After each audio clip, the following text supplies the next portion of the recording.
dipersembahkan oleh Assalamualaikum semuanya, gimana kabarnya pemirsa? Ini balik lagi Sima mengawal podcast Ruang Publik. Dan kali ini Sima akan ngobrol-ngobrol lagi sama anggota dari Komisi ADPRD Jawa Timur, tapi beda orang. Beda orang. Kali ini Sima ditemenin sama Bapak Sumardi SHMH dari fraksi Golkar. Bapak, Assalamualaikum. Wassalam. Jadi Bapak Sumardi ini ternyata setelah saya riset-riset adalah pengacara beneran. Kalau saya beda Pak, saya pengangguran banyak acara Pak soalnya. Kalau Pak Sumardi ini pengacara beneran berarti Pak ya? Oke Pak, kali ini kita ngomongin soal ini Pak, outsourcing. Jadi sempat kemarin tuh Pak Presiden Prabowo di Hari Buruh ya Pak ya, Mei di tahun 2025 itu bilang di tengah-tengah lautan manusia, nanti kita akan hapuskan yang namanya outsourcing. Nah, tapi kan gimana ya Pak? Rasanya tuh ya sebagai buah si malakama menurut saya nih Pak ya, kalau saya boleh beropini ya Pak, maju salah, mundur salah. Kenapa saya bilang kayak gitu? Karena ketika itu dihapuskan, otomatis nanti menyulitkan para pengusaha. Tapi kalau tidak dihapuskan, menyulitkan buruh juga. Nah, kalau menurut jenengan nih gimana Pak, selaku anggota dewan yang mewakili masyarakat? Ya, Mbak Sima, terima kasih. Ini diskusi yang menurut saya juga bisa menjadi sebuah catatan ya, dan mungkin juga dinanti mungkin sama pemirsa dari teman-teman TV9. Memang outsourcing ini kan bisa dikatakan salah satu bagian dari solusi ya, dari persoalan-persoalan ketenagakerjaan. Dan juga memang kalau ngomong sejarah, outsourcing ini kan juga sudah cukup lama. Bahkan pada saat tahun 1716 ya, pada saat itu Adam Smith, filosof yang sudah cukup dikenal, itu kan mempunyai pemikiran yang solutif terkait dengan tenaga kerja ya.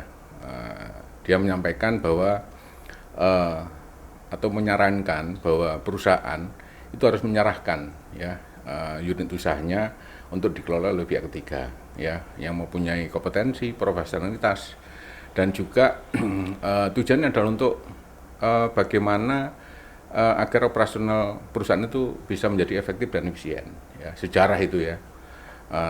Terus akhirnya perkembangannya mulai itu sampai 1970, 1980 ya, itu mulai perusahaan itu masih tetap menggunakan sistem alih daya atau sourcing, karena mereka menganggap bahwa ini menjadi bagian dari solusi terhadap kebutuhan, kepentingan, dan operasional mereka. Karena dipandang memang sejak dipakainya sistem itu produktivitas dan juga hasil dari produksi mereka itu juga bisa dibilang ukurannya bisa dikatakan ya bagus lah ya.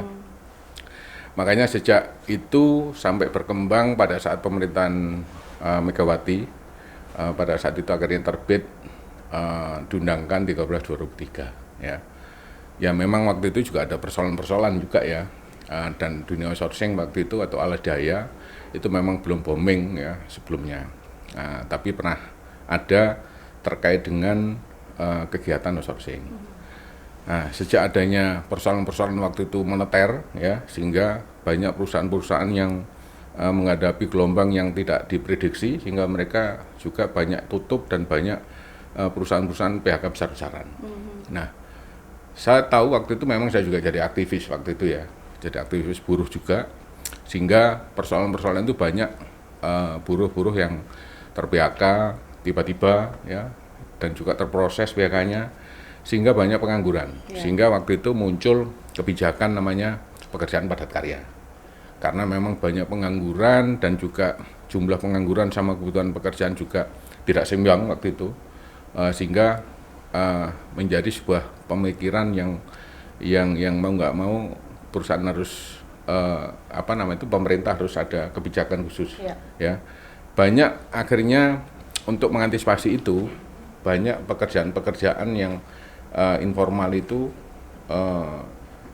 dikerjakan oleh pekerjaan-pekerjaan yang sifatnya itu sesuai dengan kebutuhan atau musiman ya. Akhirnya terbitlah yang namanya Undang-Undang 13 2023 terkait dengan ketenagakerjaan. Di situ mengatur terkait dengan outsourcing atau alih daya. Mulailah tumbuh perusahaan outsourcing. Waktu itu sebelum itu aturannya di antara perusahaan dengan pekerja langsung, tapi karena undang-undang itu mengamanatkan harus ada pihak ketiga yang legalisasinya juga harus bisa dipertanggungjawabkan. Mulailah pekerjaan terkait dengan alih daya itu mulai terjadi. Ya. Dan sampai sekarang ya, dan saya rasa itu juga menjadi salah satu komitmen antara investor dengan pemerintah waktu itu, karena waktu itu pemerintahan Megawati juga ada komitmen dengan para investor. Kalau nggak salah ada beberapa poin ya waktu itu ya, salah satunya harus ada sistem itu, karena memang mereka melihat kebutuhan juga ya terkait dengan alih daya untuk bagaimana mereka juga bisa tetap bersaing dan tetap bisa operasional ya. Dan juga ada keseimbangan di sana ya. Cuma memang dari perkembangan yang terjadi sampai akhirnya pada saat gubernurnya Pak Dekarwo waktu itu ya, di moratorium terkait dengan perusahaan outsourcing itu, di moratorium dan cukup sekian kan itu. Jadi masih keseimbangan itu masih ada, dan terkait dengan persoalan-persoalan hubungan industrial itu masih nyaman-nyaman aja ya kan, masih nyaman-nyaman aja karena masih berjalan dan on the track terkait dengan aturan ketenagakerjaan masih masing-masing dilaksanakan antara perusahaan jasa outsourcing dan juga semua stakeholder ini punya aturan main yang sudah disepakati ya kan. Nah, dari perkembangan seperti itu akhirnya muncul yang namanya perizinan sesuai dengan digitalisasi sistem oleh pemerintah. Akhirnya itu mulai terjadi beberapa perusahaan-perusahaan outsourcing baru yang secara kompetensi kadang juga tidak bisa dipertanggungjawabkan. Yang penting mereka bisa operasional, yang penting mereka bisa mendapatkan pekerjaan, mereka jalan. Dan persaingan mulai tidak sehat waktu itu, Mbak Sima. Tidak sehat, banyak terjadi kebijakan-kebijakan yang kadang yang penting pekerjaan bisa berjalan, ya, tapi secara aturan, regulasi mereka tidak melihat itu. Baik. Nah, mulai terjadinya kalau saya lihat persoalan-persoalan sampai akhirnya terjadi tuntutan outsourcing dihapus dan sebagainya, saya melihat adalah adanya proses yang terjadi, adanya perubahan-perubahan yang tidak diprediksi itu, Mbak, sehingga banyak aturan yang terabaikan, gitu loh. Ya, aturan terabaikan, mungkin sistem upahnya juga tidak dilakukan sesuai dengan aturan di bawah UMK, ya kan, sistem pembayaran pekerjaannya juga asal-asalan, bahkan juga upah murah, sehingga berdampak terhadap komitmen yang dibangun di antara para pihak itu. Baik. Untuk rileksnya Pak, boleh kita minum dulu Pak. Sudah ada minuman ini Pak, kita minum dulu ya kan. Jadi pembahasan kita hari ini tuh emang sepertinya dinanti-nanti oleh masyarakat banyak. Karena isu-isu belakangan ini Pak terkait dengan PHK di mana-mana. Ini akibat yang namanya Undang-Undang Cipta Kerja. Betul. Kemudian outsourcing juga dilemahkan, entah itu karena regulasinya atau gimana gitu Pak. Tapi menurut Pak Sumadi sendiri, relevan nggak sih Pak, realistis nggak sih Pak sebenarnya kalau adanya penghapusan outsourcing di Indonesia ini? Ya, kalau ngomong realistis dan tidak, ini repot juga Mbak Sima ya. Karena memang saat ini sebenarnya perusahaan juga masih membutuhkan itu ya. Masih membutuhkan itu karena ini bagian dari positioning mereka agar mereka juga bisa menerapkan kebijakan-kebijakan untuk kepentingan bersama, ya, untuk kepentingan bersama. Makanya Presiden Prabowo kemarin menyampaikan bahwa outsourcing akan dihapus, outsourcing akan dihapus. Tapi satu sisi Presiden juga menyampaikan, ya tolong kalian juga realistis, kan itu. Benar, tolong kalian juga realistis itu, betul. Bahwa penghapusan outsourcing itu juga tidak semudah itu. Ada aturan regulasi yang harus disesuaikan, ya kan. Sampai kemarin juga Presiden juga menyampaikan akan membentuk Dewan Kesejahteraan Nasional, di mana Dewan Kesejahteraan Nasional ini adalah tupoksinya sebagai salah satu penasihat presiden ya Akan terkait mengkaji ini ya, Pak, ya? akan mengkaji dan membuat rumusan terkait dengan apa namanya itu outsourcing ini bagaimana selanjutnya. Karena nanti kalau tiba-tiba dihapus terus tidak melihat kebutuhan dan kepentingan semua pihak, ini kan juga akan menjadi bisa jadi akan menjadi krisis ya. Betul. Menjadi krisis multidimensi bisa jadi kan.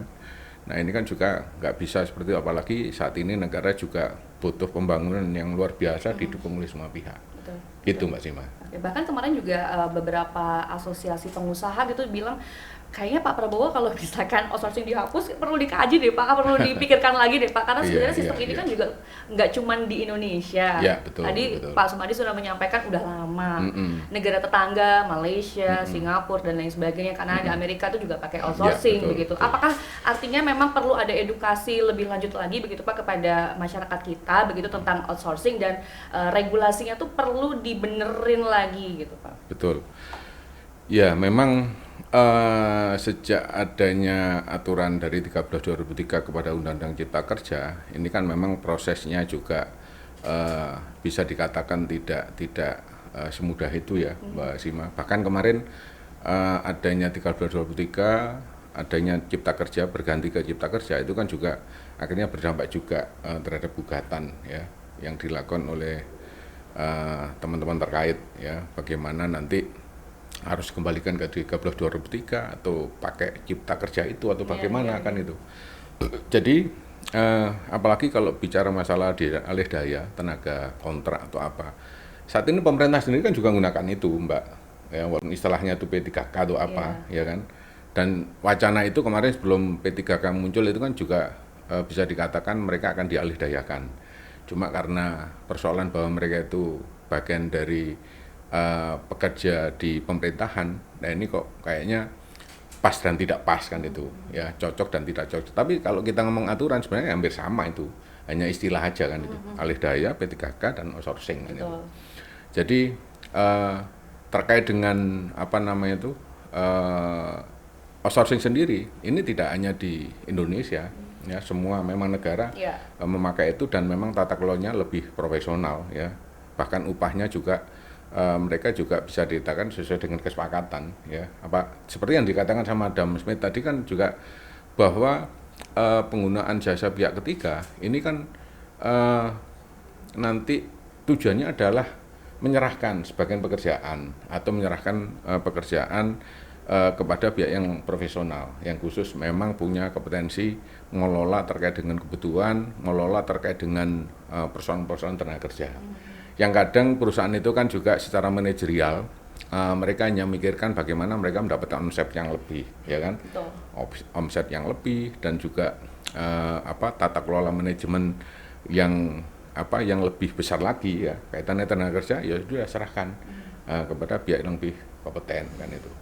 Jadi makanya terkait dengan penghabisan outsourcing ya kita dukung aja ya kalau kita bicara masalah itu menjadi keputusan dari pemerintah, tapi kan kembali kita harus mengingatkan sampai jauh mana konsep itu sudah dipersiapkan oleh pemerintah supaya nanti tidak ada dampak-dampak yang ke masyarakat juga, ke masyarakat industri, masyarakat pekerja dan juga lainnya kan itu Mbak Sima.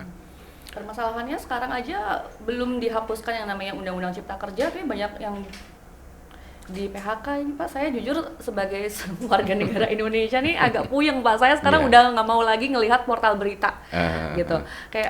Karena sedikit aja saya buka portal berita gitu Pak, aduh PHK lagi di perusahaan ini, PHK lagi di perusahaan satu. Apalagi sekarang ini efisiensi program pemerintah kan. Nah, betul Pak. Industri media juga terdampak Pak. Tolong suarakan Pak. Ini teman-teman media ini juga pusing Pak soalnya Pak. Aduh, ternyata sudah merambah ke sini ya tenaga yang namanya PHK ini, entah itu akibat Undang-Undang Cipta Kerja atau bagaimana begitu Pak. Tapi jujur saya sendiri sebagai seorang pekerja merasa wah kayaknya memang perlu ada yang dibenerin deh kayaknya terkait dengan yang namanya outsourcing ini. Karena ngelihat dari waktunya aja sekarang berubah lagi ya Pak ya. Katanya dari 5 tahun jadi 3 tahun begitu Pak untuk outsourcing. Nah, kalau di 13/2003 itu kan 2 tahun ya, 2 tahun bisa dipakai lagi atau maksimal 2 tahun. Sekarang kan 5 tahun Mbak Sima, 5 tahun kan. Jadi makanya kalau ini memang dipaksakan, mau nggak mau kan pemerintah juga harus mempunyai sistem yang baru atau istilah yang baru atau mungkin aturan yang baru terkait dengan bagaimana outsourcing ini lebih mempunyai manfaat, ya, bisa dikatakan itu ya, mempunyai manfaat dan juga bisa dikatakan juga menjadi solusi terbaru ya dari persoalan-persoalan perburuan, ketenagakerjaan dan juga terkait dengan industri kan itu. Karena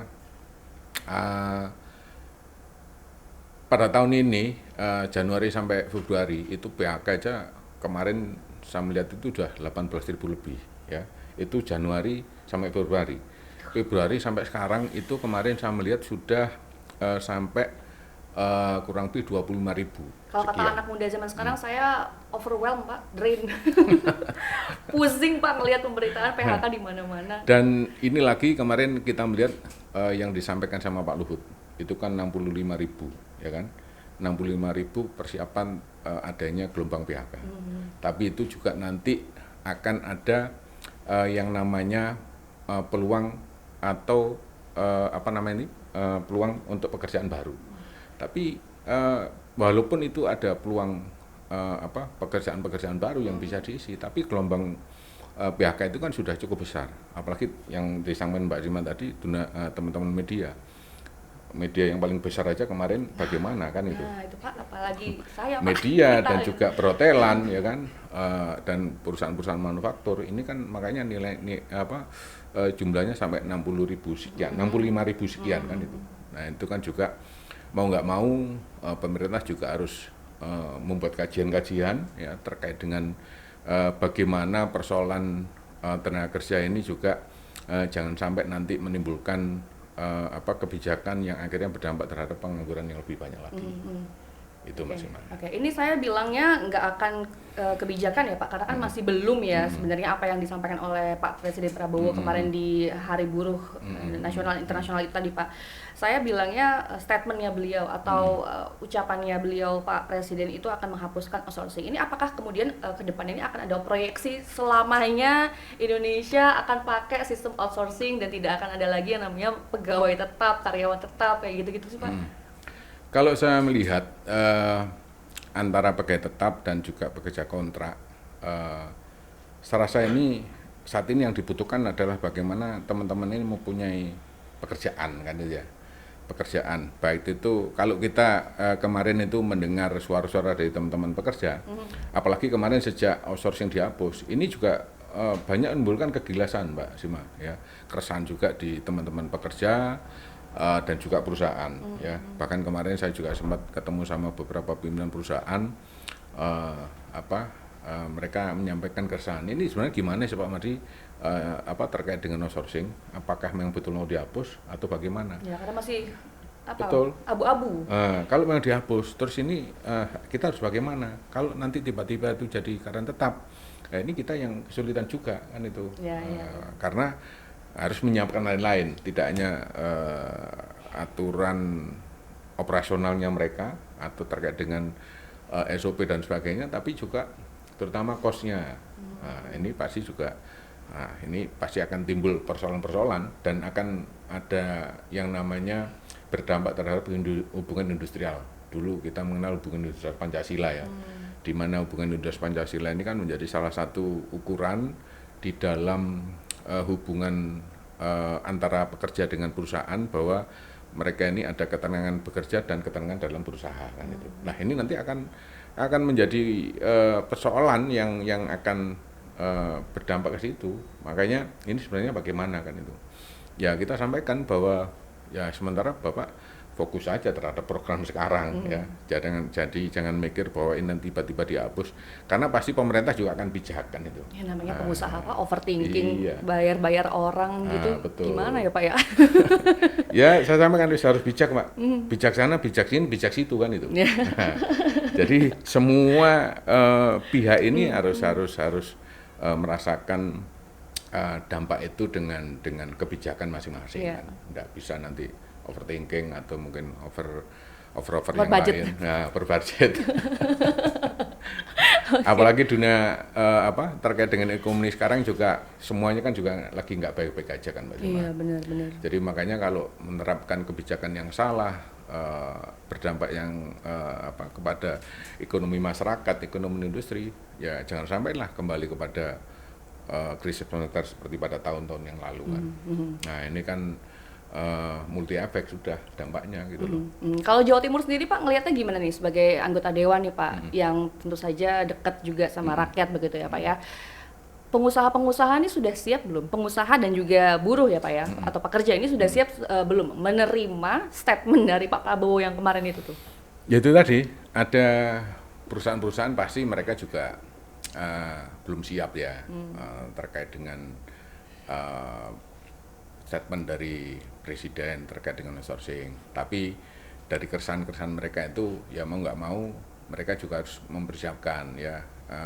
Kalau tiba-tiba itu harus dilaksanakan ya, makanya keresahan-keresahan yang timbul di mereka ini kan ini juga menjadi pemikiran kami juga ya, karena jangan sampai itu tiba-tiba ya namanya perusahaan atau pimpinan perusahaan ini kan juga manusia biasa Mbak Sima ya.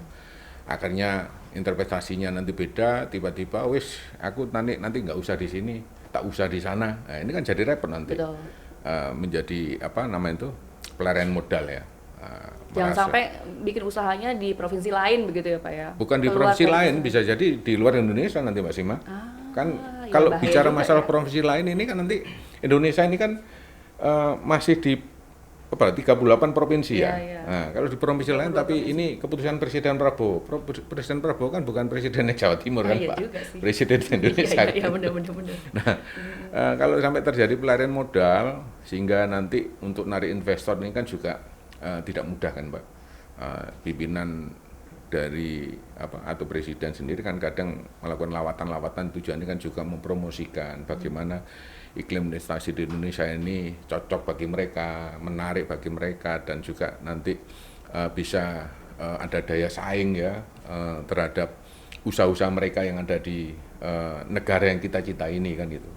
Berarti kalau saya boleh lihat atau sedikit menyimpulkan, ini berarti sebenarnya saya tak minum kopi dulu. Boleh. Saya juga nih kalau gitu Pak. Enggak deh, nanti aja. Nanti aja, saya masih kuat ngomong nih Pak. Iya. Menarik soalnya, saya juga pekerja soalnya Pak. Saya sekalian untuk mengeluarkan unek-unek saya gitu. Iya Pak. Ke Pak Mardi. Iya, sama kan uneknya yang mumpung ketemu sama anggota dewan. Nah, cocok. Teman-teman ada yang mau ini disampaikan unek-uneknya boleh. Nanti saya japri ya. Iya. Nah, gitu tuh Pak. Jadi berarti sebenarnya pengusaha maupun buruh di Jawa Timur ini juga bisa dibilang ancang-ancang begitu ya. Tapi sembari ancang-ancang juga ya wes dilakoni aja deh yang yang ada sekarang ya dilakuin dulu, dijalanin dulu. Mau nanti ada perubahan, ada plannya sih, tapi tidak berfokus pada hal itu gitu ya Pak ya. Ya, jadi sekarang ini semua teman-teman terkait ya, atau terutama yang tripartit ya, Mbak Sima. Ini juga ya namanya kemarin mereka teman-teman serikat ini sudah melakukan tuntutan, mungkin prosesnya sudah melewati beberapa proses diskusi ya di antara mereka. Ya, memang ini mau nggak mau ini harus menjadi perhatian dan juga menjadi pemikiran bersama ya terkait dengan keputusan yang sudah tersampaikan oleh Bapak Presiden ya terkait dengan penghapusan outsourcing. Apalagi industri di Jawa Timur ini kan juga sudah bisa dikatakan cukup luar biasa Mbak ya. Besar Pak, kota-kotanya banyak. Bahkan dari beberapa daerah tingkat 2 ini kan sudah membuka beberapa kawasan industri ya, kawasan industri. Seperti kemarin beberapa kawasan industri yang sudah dipersiapkan oleh pemerintah provinsi itu di Ngawi ya. Ngawi itu sekian hektar dipersiapkan untuk kawasan industri. Terus di Jombang itu juga dipersiapkan untuk kawasan industri.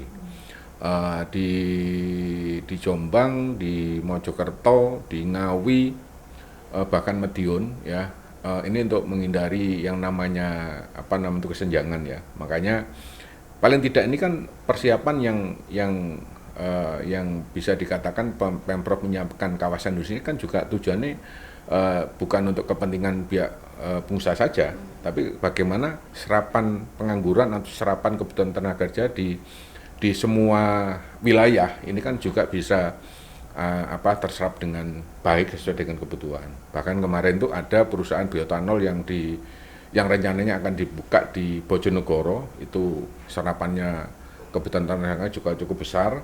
Dan juga kemarin ada lagi di mana ini Mojokerto atau Jombang itu ya, itu juga cukup besar. Nah, ini kalau rencana-rencana itu juga tidak dibarengi dengan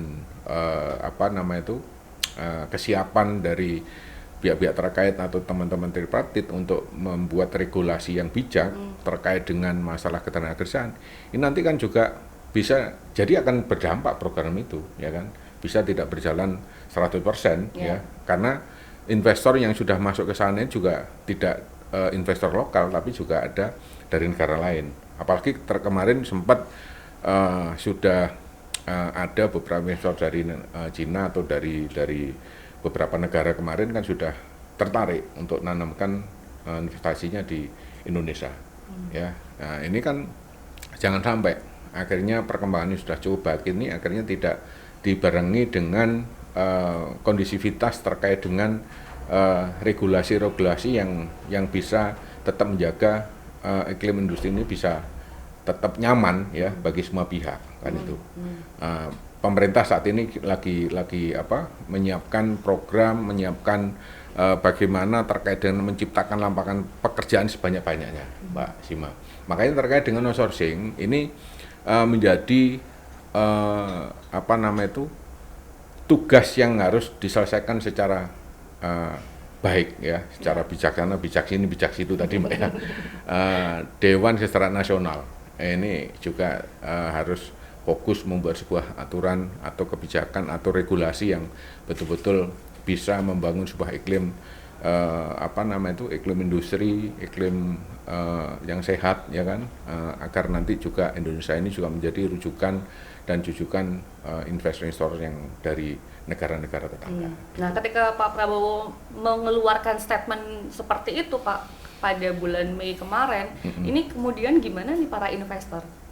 Ketar-ketir nggak nih Pak? Atau jangan-jangan mengurungkan niatnya nih? Atau ada perubahan apa Pak begitu Pak? Memang saat ini belum kelihatan ya. Cuma yang lokal Mbak sudah mulai kepikiran itu, ada keresahan juga. Wah, kalau sampai ini terjadi ya, wah daripada nanti ini mereka tidak bisa menjalankan operasional mereka karena saat ini mereka sudah nyaman dengan iklim hubungan industrial yang ada di tempat kerja mereka kan itu. Dan dan keresahan itu kan juga tidak hanya di perusahaan atau di pengusaha, tapi juga di pekerja. Karena selama ini kan tidak semua perusahaan itu membayar di bawah UMK, Mbak, menggunakan alih daya itu, ya. Karena mereka melihat di regulasi itu kan ada pekerjaan atau dilihat dari alur proses produksinya itu kan ada yang memang ketentuannya, oh ini tidak bisa dialihdayakan, oh ini bisa kan itu.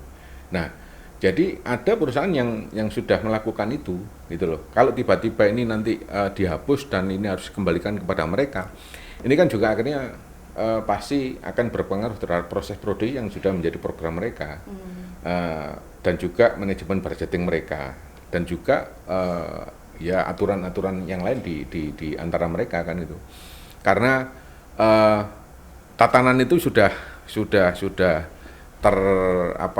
terkonsep seperti itu, terus tiba-tiba nanti dirubah tiba-tiba, pasti nanti kebijakan-kebijakan itu kan nggak bisa tiba-tiba dirubah, tiba-tiba akhirnya harus capaiannya seperti ini kan itu. Pasti akan terjadi ya kayak seperti kita mengendarai mobil atau kendaraan, tiba-tiba hentikan pasti kan juga pasti dia akan langsung baik-baik aja, nggak tahu nanti kaget atau mungkin ada dampak-dampak yang lain gitu. Makanya proses ini nanti ya perlu ada kajian-kajian yang lebih baik supaya nanti dampak-dampaknya ini nanti juga ya kalau memang ada dampak yang sedikit kurang baik ini kan ada kesiapan secara mental, ada kesiapan secara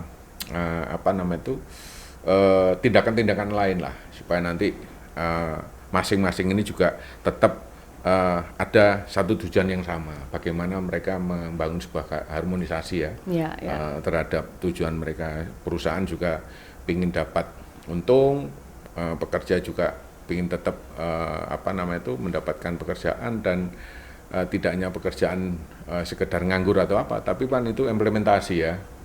Dan juga mereka menunjukkan bahwa secara kompetensi mereka itu ada penghargaan tersendiri kan itu.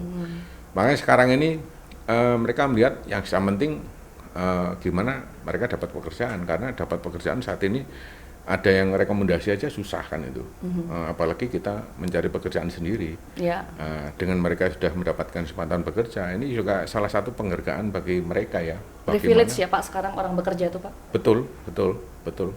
Jadi makanya mereka merasa mendapat penghargaan gitu loh, mendapat kepercayaan ya, diberikan kesempatan bekerja di salah satu perusahaan atau salah satu lembaga. Mungkin seperti Mbak Sima, tiba-tiba karena kebijakan dari TW9 ini ada regulasi yang berdampak ke situ ya teman-teman. Akhirnya sudah besok kita nggak bisa operasional ini. Jangan Pak. Otomatis kan kita juga, wah ini gimana kan itu. Nah, saya nanti langsung mengadu sama Pak Mardi. Pak Mardi, tolong ini saya TV9 diginiin Pak. Gitu. Ya, sama seperti itu kan. Jadi makanya wah ini apa yang harus kita lakukan. Tiba-tiba mungkin ya itu wah bingung atau kita nggak bisa berkata apa-apa, ya kan. Apalagi secara emosional dengan rekan sekerja yang sudah tiap hari ketemu, ini sudah seperti saudara, ya kan.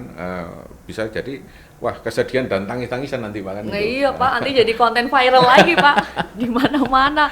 Itu aduh bener-bener saya juga jujur miris sih Pak melihat teman-teman saya di media gitu Pak yang bikin konten harus ditutup kantornya, terus sekarang beralih ke Jakarta semua gitu karena dipusatkan di sana. Sekarang apalagi udahlah ada undang-undang cipta kerja, ada AI sekarang Pak.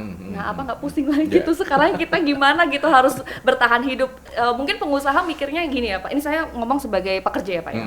Jadi mungkin pengusaha tuh mikirnya kayak untung rugi begitu. Tapi kita sebagai pekerja tuh ya Allah bisa makan besok aja udah alhamdulillah Pak gitu. Gimana terus kemudian bisa menyuarakan keresahan-keresahan dari masyarakat, apalagi dari buruh juga nih. Kan pasti buruh juga sebenarnya mengapresiasi statementnya dari Pak Prabowo. Oke, hore, akhirnya dihapuskan nih yang namanya outsourcing.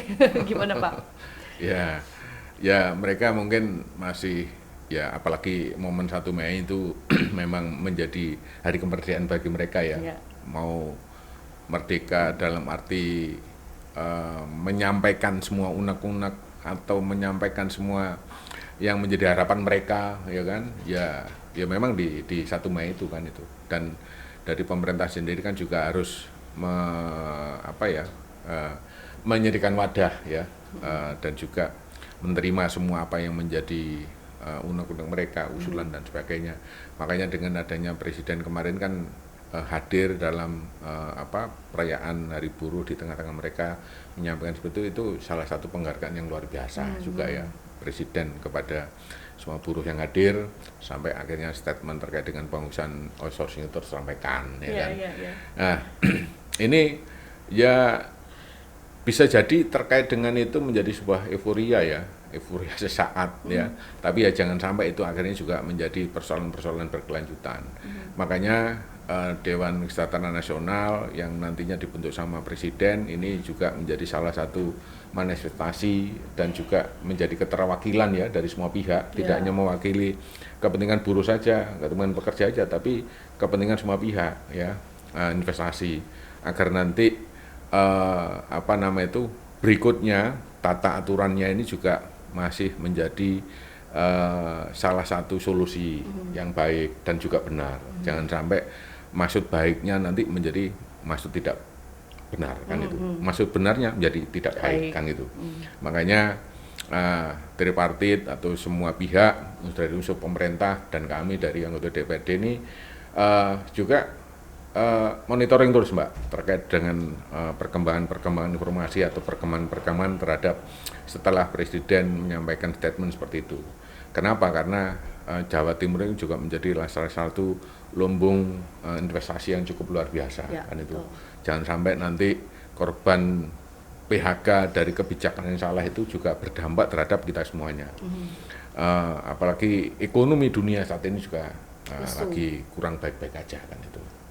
Makanya kita minta kepada semua pihak dan teman-teman ini harus betul-betul berpikir secara logis juga ya, bagaimana pekerjaan yang sudah kita dapat ini bisa kita pertanggungjawabkan dengan baik. Intinya Dan bersyukur gitu ya Pak iya, ya, betul, bersyukur betul, dulu Mbak. teman-teman. Kayak Nah. misalkan ada kerjaan yang bisa dikerjain sekarang ya udah kerjain dulu aja. Itu sih saya juga ngomong gitu sih Pak sebenarnya sama teman-teman gitu Pak. Bahkan teman-teman saya nih Pak ya. Jadi kan saya kan profesinya banyak nih Pak sebagai full time freelancer gitu ya. Teman-teman saya itu Penghasilannya banyak juga nih. Amin Jadi- ya Allah. Jadi nanti kalau pekerjaannya hilang satu masih ada yang 5 kan Amin ya itu, Mbak. Allah, amin ya Allah, amin gitu. Wah, berarti nggak khawatir Mbak Sima. Jangan Pak, tetap khawatir Pak. Apalagi saya kerja di industri kreatif. Nah, itu Ya. apalagi efisiensi berdampak sama hotel. Ngomong-ngomong soal hotel nih, kita sekarang lagi ada di Prime Beach Hotel Surabaya yang ada di Gayung Kebonsari pemirsa. Jadi kalau misalkan Pak Sumardi ada agenda-agenda mau ngadain FGD, boleh di sini Pak. Gitu ya? Iya dong. Dapat diskon kayaknya. Boleh nanti. Pokoknya kita bantu lah gimana caranya Iya, dapat iya, diskon iya. gitu untuk Pak Mardi gitu. Yang penting disuarakan Pak. Betul. Yang penting nanti ada bijak sana, bijak sini, bijak situ. Nah, itu juga boleh, Pak. Ya begitu lah pokoknya sebagai full time freelancer tadi balik lagi ya Pak ya, juga saya bilang sama teman-teman udah dijalanin dulu aja pekerjaan yang ada dilakuin dulu. Bahkan teman saya sekarang yang jadi MC Pak, pembawa acara itu ada juga yang beralih profesi sebagai tukang dekor saking kayak wah kayaknya tidak bisa diandalkan lagi nih satu income dari MC aja karena ya itu tadi acara-acara banyak dikurangin jadi otomatis juga pembawa acara kena dampaknya Pak. Ya udah akhirnya kita gimana caranya yang penting bisa makan, bisa bayar cicilan gitu. Buat besok aja udah alhamdulillah gitu Pak. Kalau dari Komisi A DPRD Jatim sendiri Pak menyambut apa yang disampaikan oleh Pak Prabowo ini sebagai sebuah kebijakan, ini apa yang kemudian dipersiapkan kepada masyarakat. Tentu kan juga bersinggungan sama pengusaha, sama buruh juga, sama para asosiasi pengusaha dan juga serikat buruh gitu. Apa yang jenengan beserta rekan-rekan dari Komisi A DPRD Jatim ini sampaikan kepada mereka-mereka ini Pak? Ya, kita ini kan menjadi perwakilan mereka juga Mbak ya. Ya. Tidak hanya perwakilannya dari masyarakat yang di desa atau semua masyarakat di Jawa Timur kan menjadi menjadi keterwakilan dari kita juga. Makanya kita selama ini kan juga membangun sebuah komunikasi yang intensif dengan mereka terkait dengan persoalan-persoalan itu, bagaimana menjadi ada satu kesepahaman yang sama kan itu. Ada satu kesepahaman yang sama bahwa anggap aja bahwa apa yang menjadi statement dari Presiden itu juga semua tujuannya baik. Dan saya yakin pasti nanti Presiden juga akan menyiapkan segala kebijakan-kebijakan regulasi yang berpihak kepada kita semuanya, ya. Atau penataan outsourcing akan lebih baik lagi kan itu. Jadi penataan outsourcing yang akan lebih baik lagi, mungkin dilakukan sebuah pembaharuan terhadap sistem regulasi terkait dengan kaitannya dengan alih daya atau sourcing itu. Jadi kita positive thinking aja kan itu. Kita positive thinking aja. Dan apalagi yang saya katakan tadi, Presiden juga menyampaikan realistis ya terkait dengan itu semuanya. Maka ini harus kita sikapi secara positif juga bahwa pasti Presiden itu sudah menyiapkan sebuah regulasi yang berpihak kepada rakyatnya, ya tidak hanya kepentingan politik semata, tapi akan berpihak kepada masyarakat. Apalagi Presiden Prabowo saat ini kan juga banyak menyuarakan bagaimana kepimpinannya ini juga berpihak kepada masyarakat, ya kan. Makanya tidak mungkin Presiden membuat statement tiba-tiba seperti itu tidak menyiapkan segala sesuatunya. Atau mungkin kalau nanti sudah disiapkan segala sesuatunya, pasti Presiden sudah menyiapkan semua itu, ya kan, terhadap regulasi yang sudah disiapkan oleh mereka.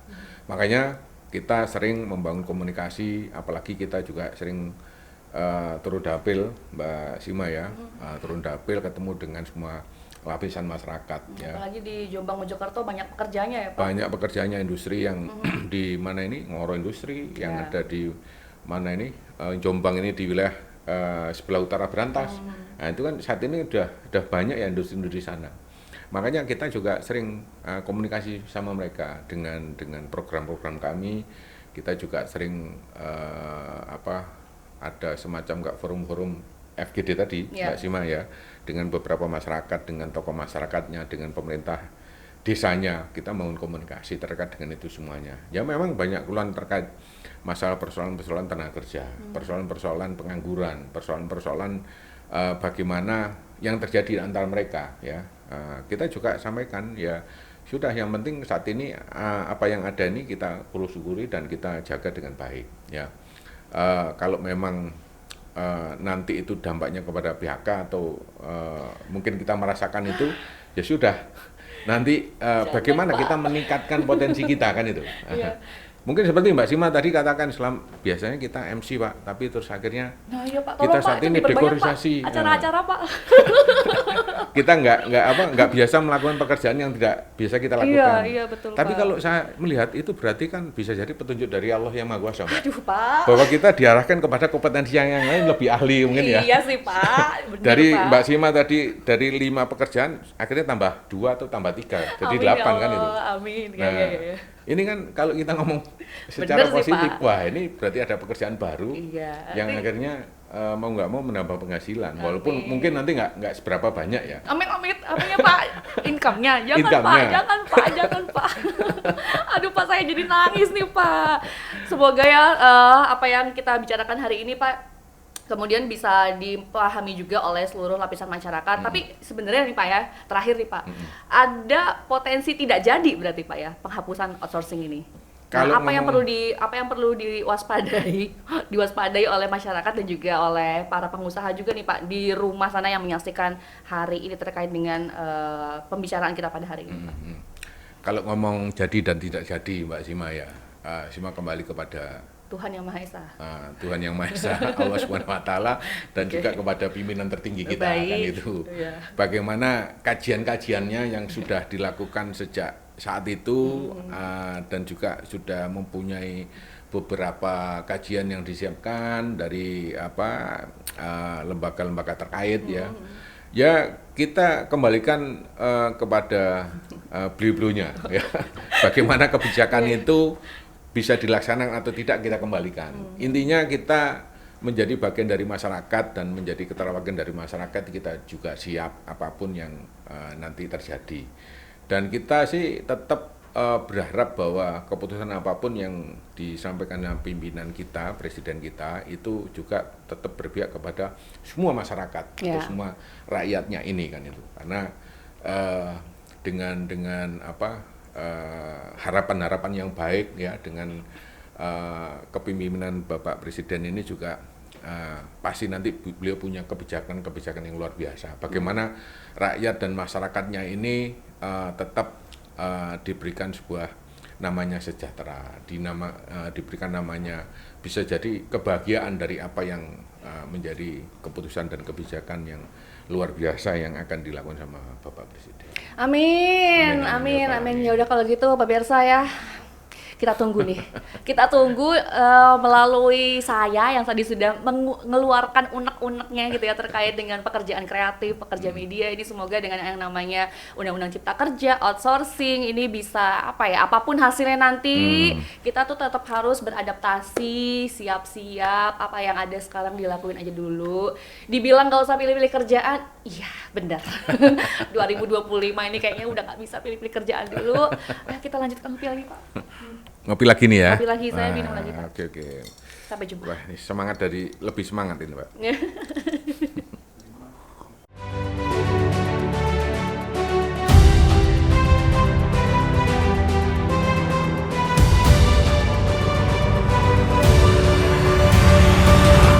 Acara ini dipersembahkan oleh